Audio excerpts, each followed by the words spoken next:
The greatest wealth transfer ever is about to happen, and you want to make sure that you're part of it, because in this video, I'm going to show you how to be a part of the greatest wealth transfer. Because the reality is, millennials and Gen Zs are expected to see their net worths skyrocket, much like we've seen in the last 34 years for other households and generations. Between 1989 and 2022, adjusted for inflation, U.S. family wealth has tripled. That means, adjusted for inflation, people's purchasing power and their wealth increased 3x in the last 33 years. The problem is, the majority of that wealth went, you guessed it, to the top 10%. So once again, the rich are getting richer. Those in the bottom 50% of America, in other words, households with net worths of under $166,000 and predominantly renters, only saw their wealth increase 8% during that time. And so there are three massive issues. And a lot has to do with financial education, but also a lot has to do with what we're actually spending our money on and what our priorities are. So let's talk about those after we first talk about what the heck is going on with markets and, well, positioning, the three problems. Number one, bearish positioning. The more negative we feel about the economy and the stock market, ironically, the better stocks tend to perform. Remember back in the days of COVID where we saw the meme images of the child on the swing? While the economy was in tatters, the stock market was rising. And that is actually a pretty dang common occurrence. The unfortunate thing is, it's the rich who end up enjoying the swinging, while everybody else is fearful and leaves markets at times when they tend to make the best returns. If we look back to post-2008, 2009, we saw every reason under the sun for a double dip recession, whether it was a double dip in 2009, a double dip during the 2011 debt ceiling crisis, which sounds eerily similar to today, which never ended up happening, just like the 2009 double dip never ended up happening, or it was the 2013 Eurozone sovereign debt crisis disaster, or it was the reduction of quantitative easing around the 2014-2015 era, or the rate hikes of around 2018, or the pause around the end of 18, and then the cuts in 2019. There was always a reason to be fearful. Another election cycle, another dose of bad news to keep the bears on their bearish high. Well, as a result, today, fund managers have their lowest exposure to stocks relative to bonds that they've had since 2009. Retail investors, individuals that is, have followed fund managers, and in total have yanked $333.9 billion out of stocks in just the last 12 months. 41% of investors are bearish at the moment, below the 61% we saw in September, but above the usual long-term average of 31%. And usually when we're at levels of bearishness above 31%, stocks ironically tend to outperform. So that 31% level is actually pretty critical. When we're above 31%, we tend to get an outperformance. Just like we saw an outperformance after that negative 61% reading, and then we had this massive outperformance in January and February. Usually, when we're at these bearishness levels, it makes sense to invest in stocks. It's a contrarian viewpoint. But part of the reason we don't like being contrarian is because of the lack of financial education in America. American education should teach that long-term positioning in stocks tends to reward investors. Unfortunately, we don't get taught that in schools. Instead, we get taught to be good worker bees and follow the rules, and that ends up leading us to follow trends and overvalued plays, and ultimately being fearful when the exact thing to do would be, as Warren Buffett says, be greedy when people are fearful. Now, of course, then people say, but Kevin, inflation is so high, and inflation expectations are starting to unanchor, and this is going to be the end of the world. Yes, well, that does lead to the second problem, which is a focus on short-term noise. The average person finds it difficult to distinguish between high pricing and rising pricing. If you don't understand the difference in that line, don't worry, I'll explain that, but it highlights how important it is to understand what's actually going on versus what the mainstream media and the television is telling us is going on. This is one of the most underrated concepts to understand, but it could help a lot. Yes, if we look at the past 3 years after the COVID boom and during the COVID boom, prices of a lot of things have gone up. A lot. Whether it's McDonald's, insurance, or otherwise, prices in many areas have gone up 10, 20, 30, 40%. And these prices will probably never come down again. But the Fed does not care about high prices. They care about prices rising at unsustainable levels. And as soon as you study what the Federal Reserve cares about and realize they don't care about high prices and they don't care about trying to make you rich, then you can recognize that, okay, we need to analyze what the Fed does care about, which is rising prices or the rate at which prices are going up. And if you do, like we do in our daily course member live streams when the market is open and you read company earnings calls, you know that prices aren't rising anymore the way they had in prior years. If anything, they're barely rising, maybe 2 to 3% on average. But the average person focuses on the past inflation, not on forward inflation. And this is starting to have a pretty strong impact on consumer sentiment. Consumer sentiment is deteriorating, especially with what the mainstream media peddles. Like Bloomberg. Bloomberg is supposed to be a well-positioned source for trust in financial news, yet even they are blatantly lying, suggesting that Kimberly-Clark raised prices 9% in the first quarter. That sends signals to consumers that, oh my gosh, prices are still going up 9% in the first quarter? That's just bad for past inflation and current inflation. But it's just not true. See, Kimberly-Clark raised prices in early 22, and it's only a 9% increase, which is a lot, but it only reflects as a 9% increase when we look at a year-over-year measure. When we actually look at quarter-over-quarter measures and forward inflation expectations for Kimberly-Clark, we're much closer to 2 to 3%. And that's not even a market average. Market average, we could be below 2% even for many consumer goods. Unfortunately, that doesn't make for good and exciting mainstream media clickbait news. So we know this about the consumer, but how about S&P 500 earnings? Are those going to hold up? Because ultimately, if we're investing in stocks, we want to see earnings hold up, right? Well, when we take a look at S&P 500 earnings and the growth rate that S&P 500 companies have been experiencing, we can see that in the first quarter of 2023, we're sitting at about 1.83% growth, which is above zero, but it's definitely less than where we had been sitting, closer to 2 to even 3% post-pandemic. So is this just a new normal? Well, I think it's useful to consider a new normal to look at what normal used to be back in 2019.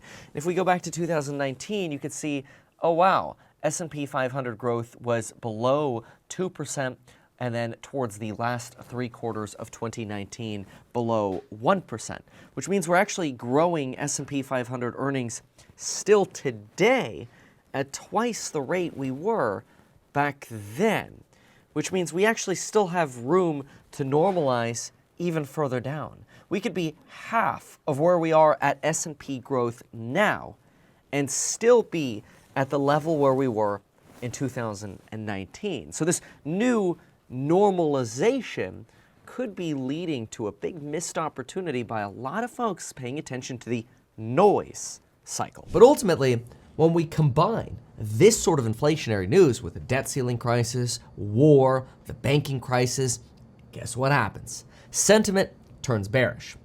Friday's University of Michigan survey indicators suggest that not only has a negative news cycle in March and April, shrouded with uncertainty around the banking crisis and elevated inflation, led to a deterioration in inflation expectations, but also consumer sentiment fell because quite literally, quote, a proliferation of negative news about the economy, including the debt ceiling crisis, all contributing. But then again, for the last 2 years, we've been taught that bad news is good news because we've been wanting the economy to slow down to slow rising prices. But the bond market is telling us we've already done enough. If anything, maybe we've gone too far. Look, for example, at the 5-year break-even rate. Not only are they at a 1-year low, which is a market measure of inflation expectations, but they just dropped another 5 basis points to just 2.12%, suggesting inflation is well on its way back to 2%. In fact, Paul Tudor Jones suggests that inflation has been declining for 12 months in a row, something that has never happened in history. CPI, it's been declining 12 straight months. That's never happened before in history. That inflation is gone. We're just dealing with the residual leftover inflation readings. Unfortunately, those don't stop short-term pessimism by consumers. And unfortunately, that risks leaving them mispositioned, especially, I hate to say it, but fact is, consumers and retail investors are often wrong. They chase the latest trend or news cycle or chase the latest stocks that have done well, and they completely ignore fundamentals. In my opinion, that would lead investors to go into things like consumer staples that have done very well and outperformed over the last year, or other security-style, defensive-style stocks like healthcare or utilities. But that could leave consumers substantially mispositioned. Then again, maybe the bond market's wrong, because if you look at history, the Federal Reserve has cut rates when the unemployment was less than 4%. Rarely. In fact, out of the last 124 rate cuts from the Federal Reserve, only 6 have occurred with unemployment under 4%. 2 of those were during COVID. 3 happened in 2019 when inflation was around 1.7%, so below trend. And the other one was, well, January 3rd, 2001, which was right before the dot-com crash, which isn't a great comparison because we don't want to feel like we're walking into a dot-com crash because that's just going to make us very bearish. And quite frankly, yeah, that could be a reality. It is possible stocks go down more, that all of this Nike swoosh recovery will all be for nothing, and stocks will go right back to hitting brand new lows. It seems unlikely based on investor positioning today with how bearishly people and institutions are positioned, with how much money is sitting on the sidelines in money market funds, with money market funds seeing a skyrocketing rate of deposits and institutions pulling money out of stocks at the highest levels since 2009. So yeah, it seems unlikely that the stock market is going to continue to go down, but then again, you get people like Raphael Bostic over at the Fed saying, well, we don't expect rates until 2024, which means we have to unprice some of the rate cuts that are priced in, which could mean that stocks could go down more, right? I mean, after all, if inflation is even remotely sticky, which, quite frankly, if CPI goes up at just 0.2% every month for the rest of the year, you're still at 4% inflation, given the inflation we've already had this year, which is twice the Fed's target. All of this just sort of contributes to pessimist arguments that allocating to stocks right now, or just assets in general, is a bad idea. But you can't help but wonder if it is possible that somebody like Paul Tudor Jones is right, that the Fed could declare victory, that we've had 12 months of declines in inflation, and stocks could end up 10% higher 6 months from now. Well, as optimistic as that sounds, all the bad news that we've been talking about is driving people to cash and gold. We've seen money market adoption, but we've also seen gold skyrocket to some of its highest levels, now above $2,000 per ounce, and some of the highest levels we've seen over the last year. Now, part of this could be because of the news stories creating fear, the banking crisis, debt default potentials, or it's because when the dollar falls, central banks diversify away from the dollar, which is exactly what central banks have done. They've added 228 metric tons of gold to their balance sheet in the first quarter alone, and China has contributed over 4x that to gold in 2022 alone. All of this is reiterating, the best trend right now is buy gold and park your cash in money market funds. But in my opinion, all of this isn't actually the real danger. The real danger isn't the debt ceiling, which will almost certainly be extended. It'll either get kicked down the road to the July 4th session or the end of the fiscal year around September 30th or some sort of full passage on a deal. The real danger is also unlikely to be inflation because the reality is it's collapsing. The real danger is unlikely to be the collapse of the consumer because, even though people have changed up their trends and we're looking for that new normal in corporate earnings, American savings rates are not only increasing again, but their savings are higher than they were at the end of last year, suggesting that savings again are rising. Excess cash that people have is still well above, by some accounts, over 60% higher than where we were in 2019. The real mistake is probably in what we do and how we personally position ourselves. See, there are very important things, in my opinion, not to do and very important things to do. And we're going to spend more time on the things to do to make sure that you can be part of the greatest wealth transfer in history that is probably getting started now. In my opinion, the worst things to do right now are things like buy a new car, lease a new car, buy furniture, appliances, remodel a home, or extend yourself on home equity lines of credit, personal loans, or credit card debt. One of the worst things I see people do who own homes is they'll take a home equity line of credit, pay off credit card debt, they'll pay off personal loans, and then they just go back out and spend again. It's all a big mistake, and it's often for nothing, and it leaves most people poorly positioned because they sink themselves in debt and then they don't focus on what they should be focusing on to make sure they can take advantage of this massive wealth transfer that's probably just now getting started. We're at the roots of this massive wealth transfer. So what should you focus on? Well, in my opinion, it's obvious. Well, maybe it's not obvious. That's why I'm making a video about it. Number one, your income. Maximize your top line. What can you do to make more money? That literally means not focusing on passive income, but actually focusing on active income. I'm not going to sit here and tell you that, oh, here are the 5 dividend stocks so you could do nothing and, dick around all day long. I'm actually going to say now is the time to work harder and focus on increasing your active income. Somebody asked me the other day, hey, what do you think I should do? Myself and my spouse have a combined income of 100K. What you should do is figure out how your average income is 50K and how you're going to get that up.